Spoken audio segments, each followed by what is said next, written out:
C'est quoi exactement que vous ciblez comme développement, mettons, là? Bien, je dirais beaucoup des projets qui impliquent, mettons, un changement d'usage d'un terrain ou d'un immeuble ou changement de zonage ou une densification d'un terrain. Dans le fond, c'est encore plus important d'avoir cette communication-là avec les citoyens.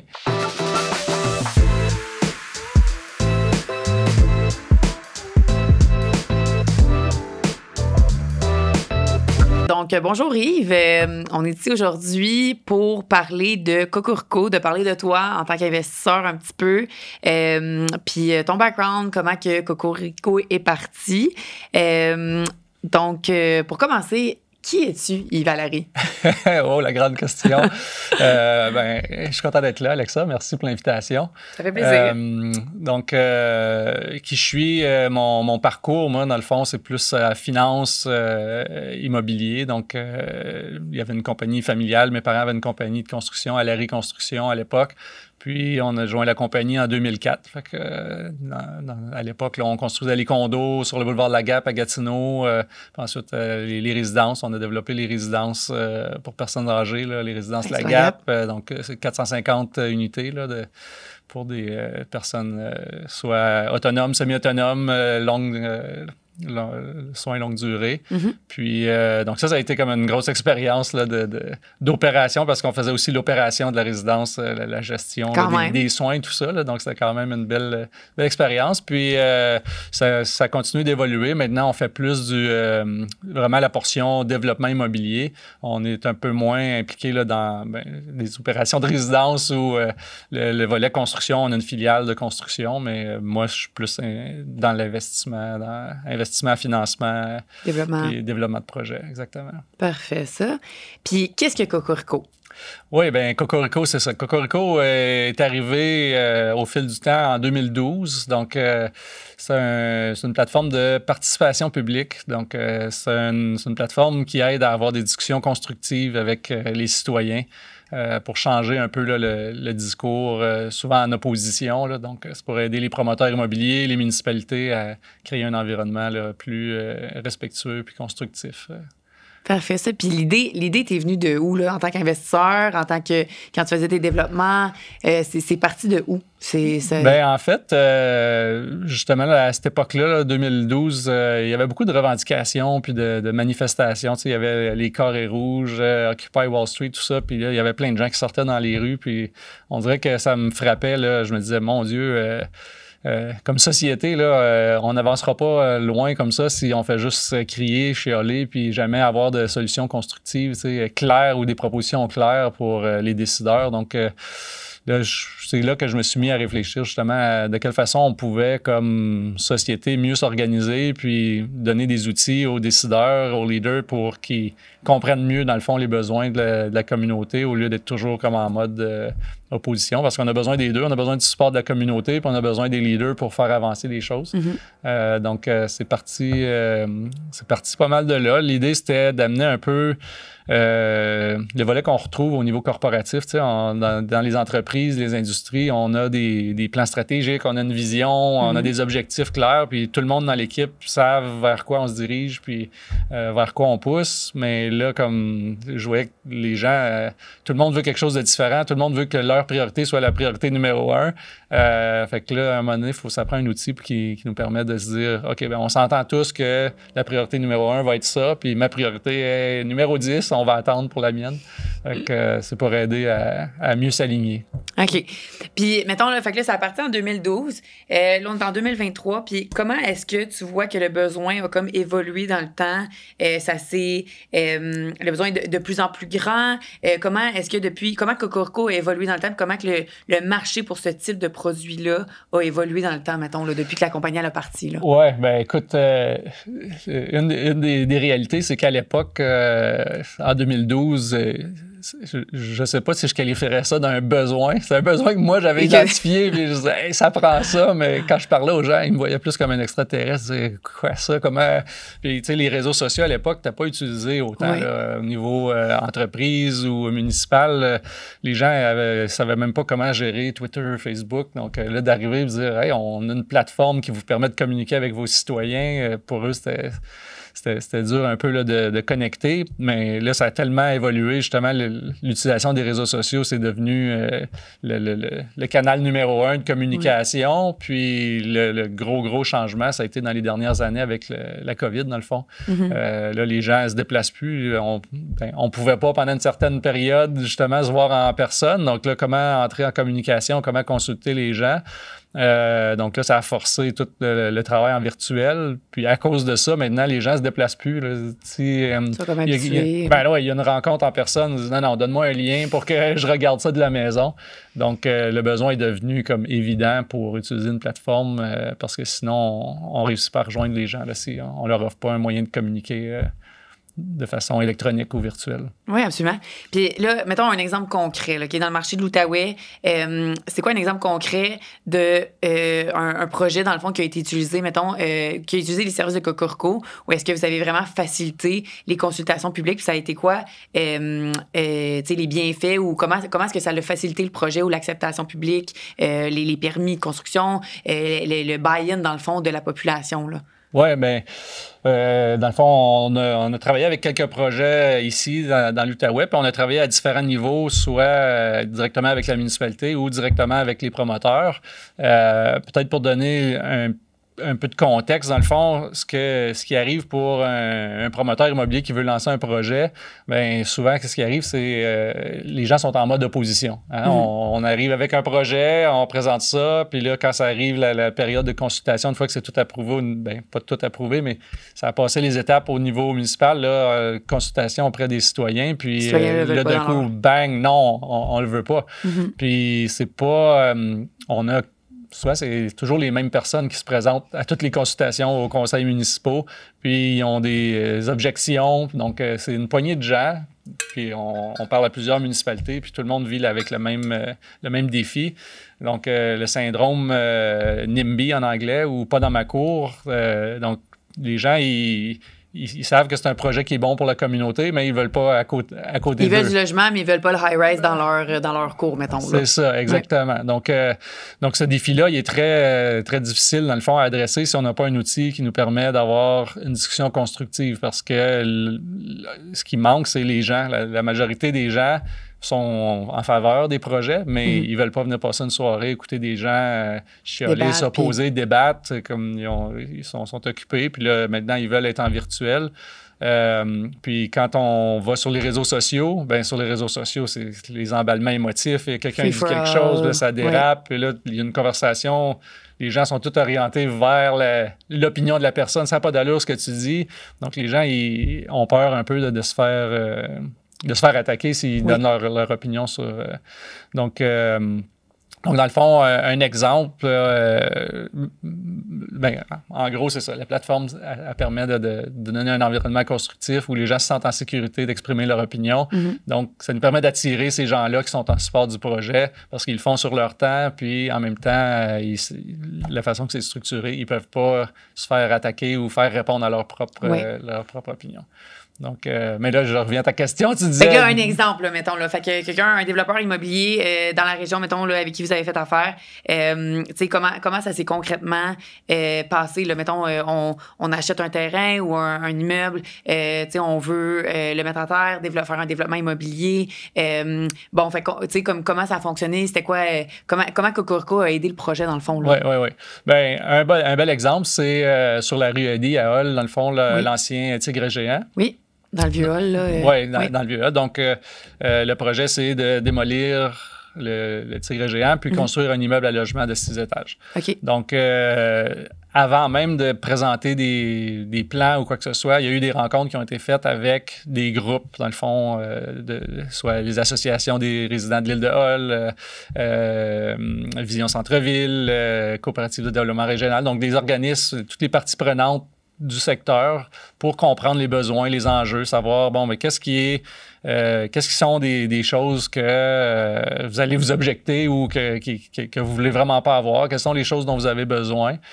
Donc ça a tout été pris en compte. Puis c'était quoi le genre de choses qui revenaient, mettons, là, pour ce projet-là? C'était quoi les enjeux ou c'était quoi les préoccupations des citoyens, mettons? Là? Donc, logement abordable, j'imagine? Pardon? Logement abordable? Oui, donc l'abordabilité. Logement abordable, il y avait aussi d'avoir une mixité de logements. Donc, s'assurer d'avoir des logements pour les familles. Parce que sur l'île de Hull, c'est ça, tu sais, donc que ça soit pas juste... pas juste des studios, là. Exactement. Donc, la mixité de logements. Il y avait la question de la hauteur de l'immeuble, respecter, dans le fond, les zonages en place, tout ça, puis que ça soit bien intégré. Puis aider à revitaliser, donc créer aussi là, des espaces parce qu'il y a la rue Aidée qui travaille à revitaliser. Donc, toutes ces... Puis il y avait aussi comme la question là, des espaces verts, créer de la verdure. Donc, il y avait... Des belles espaces de vie commune, question que ça soit attirant, question que ça rende la rue Aidée un petit peu plus belle, dans le fond. Là, exactement. Donc, en réalité, comme promoteur, souvent, les plans qui sont développés, c'est pour répondre à des besoins comme ça. C'est juste que si les gens se font mettre un plan directement sur la table, voici ce qui s'en vient, là, ils se sentent un peu... Si on te le force, c'est un peu moins... naturellement, tu es réticent. Là, t'sais. Exactement. Oui. Donc là, le fait d'avoir eu ces discussions-là au préalable avec les gens, mais ça fait en sorte que quand on dépose les premières esquisses, on peut voir qu'il y a une intégration des besoins puis des enjeux qui ont été discutés. Donc, ça vient pas juste de nous. De la demande de dire comme quoi qu'on a été, que les consultations publiques ont eu lieu, voici les résultats, puis voici comment ça a été intégré dans le plan. Puis déjà là, ça montre un certain engagement social, puis une conscience, dans le fond, social avec les développeurs, mettons. Là. Exactement. Puis, dans le fond, donc c'était comme il y a eu un mélange de rencontres en personne ou virtuelles et aussi de l'utilisation de la plateforme. Donc, les choses qui étaient proposées pendant les rencontres étaient déposées sur la plateforme pour que les gens puissent le voir ou les citoyens qui ne s'étaient pas déplacés puissent voir les propositions ou les choses qui étaient suggérées, puis puissent eux aussi participer. Puis, il y avait aussi, comme la plateforme était aussi communiquée, pour inviter les citoyens à soumettre leurs commentaires, soumettre leurs propositions. Donc ça a été fait en plusieurs étapes. Puis, à chaque fois, il y avait vraiment un beau support face à la démarche. Donc, on avait des bons commentaires sur les réseaux sociaux qui disaient « Ah, ben un promoteur, enfin, qui prenne une démarche inclusive. » Qui demande notre opinion, qui... Okay. Donc, dès le départ, ça a comme établi un lien de confiance. C'est-à-dire, on est à l'écoute, puis on veut faire quelque chose qui répond aux besoins, aux enjeux, puis qui respecte, dans le fond, là, les souhaits. Donc, c'est sûr que on s'engage jamais à dire on va respecter 100%, puis dans le fond, le donner pleine latitude. Il y a quand même des critères. On fait un investissement immobilier, il faut aussi que ça soit viable, il faut que ça fonctionne. Ouais. Mais là, justement, là, fait on sait tous qu'il y a une pénurie de logements. La SHL a publié beaucoup de données là-dessus sur le fait qu'il y a un manque de logements. Mais en même temps, les coûts de construction augmentent. Les taux d'intérêt en ce moment sont très volatiles, sont assez élevés comparativement dans les quelques dernières années. Est-ce qu'il y a une discordance? Est-ce que, là, dans le scénario que tu me donnes, il y a le buy-in, tout va bien, ou on considère l'opinion du public, mais est-ce que ça arrive fréquemment qu'il n'y a pas de terrain d'entente ou que les proformas ne fonctionnent tout simplement pas? C'est plus rentable, mettons, de faire un immeuble avec plein de studios que de faire des 5,5 avec le stationnement, avec l'espace de vie commune, tout ça. À quel point est-ce que les deux objectifs se rencontrent? L'objectif toute l'opinion des citoyens et les objectifs financiers ou les objectifs du développeur, mettons. Oui.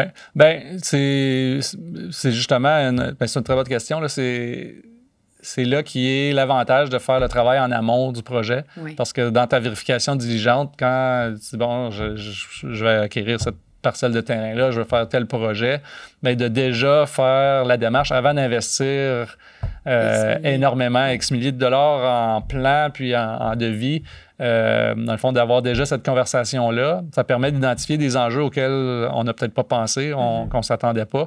Puis là, de les voir venir, se dire, bon, ben OK, est-ce que je suis prêt à prendre ce risque-là puis aller de l'avant quand même, ou est-ce que je veux peut-être réviser mes intentions puis faire un plan différent qui risque moins d'avoir des échos défavorables. Donc, il y a une partie de ça qui est d'économiser des coûts puis du temps, à savoir tout de suite, le jour 1, dans quoi je m'embarque puis à quoi je vais faire face. Puis là, après ça, ben là, c'est de discuter avec les parties prenantes puis la municipalité, à savoir, OK, qu'est-ce qui... Il y a un défi là, aujourd'hui, justement, avec l'opposition, puis ouvrir un registre référendaire. Ça peut se faire avec quelques personnes. Donc, ça, c'est un défi auquel on fait face. Puis tant que ce processus-là ne sera pas revu ou modifié, on est toujours face à ce risque-là. Donc, oui, juste le risque réputationnel aussi, quand on est développeur, il est quand même énorme. Là. Fait que ça l'aide à mitiger un peu ce côté-là, l'acceptation publique, puis juste notre réputation en tant que développeur dans l'Outaouais, ça reste un petit marché, puis tout ça. Fait que... Bon, okay. Bien, c'est ça, la réputation. Je parle souvent d'opposition en bloc. C'est que quand on arrive trop tard dans le processus avec notre projet, bien là, les gens, justement, ils le prennent comme une menace ou on se fait imposer quelque chose. Donc là, ils s'opposent en bloc, soit aux promoteurs ou en bloc au terrain. Là, ils se disent, ah non, nous, là, on protège ce terrain-là. Il n'y a jamais rien qui va être développé là-dessus. Et puis là, on a beau revenir avec des nouvelles ébauches, des nouvelles adaptations, on trouve jamais, dans le fond, le support qu'on aurait besoin.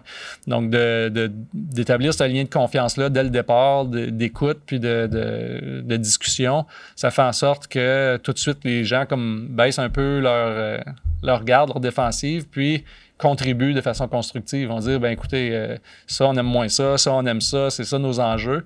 Donc, à partir du moment où on commence à travailler ensemble sur des objectifs comme plus larges que j'aime pas la couleur, j'aime pas la brique ou j'aime pas la hauteur, tout ça, déjà, ça permet là, d'avoir plus de chances d'avoir du succès. Oui, absolument. Puis là, fait que vous couvrez, vous m'avez dit tantôt, vous travaillez avec les municipalités, vous travaillez avec les développeurs immobiliers, mais spécifiquement à l'immobilier, mettons, là, c'est quoi le type de projet que Kokurko cible? C'est quoi votre marché cible, dans le fond? Là? C'est des high-rise? C'est quoi exactement que vous ciblez comme développement, mettons? Là? Bien, je dirais... beaucoup des projets qui impliquent, mettons, un changement d'usage d'un terrain ou d'un immeuble ou changement de zonage ou une densification d'un terrain. Dans le fond, c'est encore plus important d'avoir cette communication-là avec les citoyens. Donc, c'est le type de projet, dans le fond, qui se porte bien pour la plateforme. Donc, disons, une revitalisation d'un quadrilatère ou d'un centre d'achat, construction d'un immeuble, peut-être changement de zonage sur un terrain vacant pour densifier plus le terrain. Donc, c'est des discussions, dans le fond, là, qui valent la peine d'avoir avec les citoyens et avec les parties prenantes là, dès le début du projet.